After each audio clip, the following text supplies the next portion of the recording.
Milí žiaci, aj vaša trieda sa môže pripojiť k Olinke v zbere použitého oleja a tým prispieť k ochrane prírody okolo nás.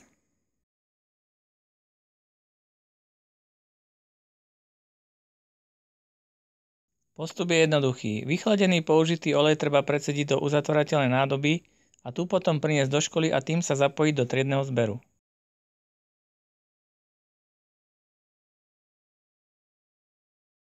Niekto priniesie viac, iný menej, ale aj tá najmenšia fľaštička Olinku poteší a je malým víťazstvom a veľkou pomocou pre naše životné prostredie.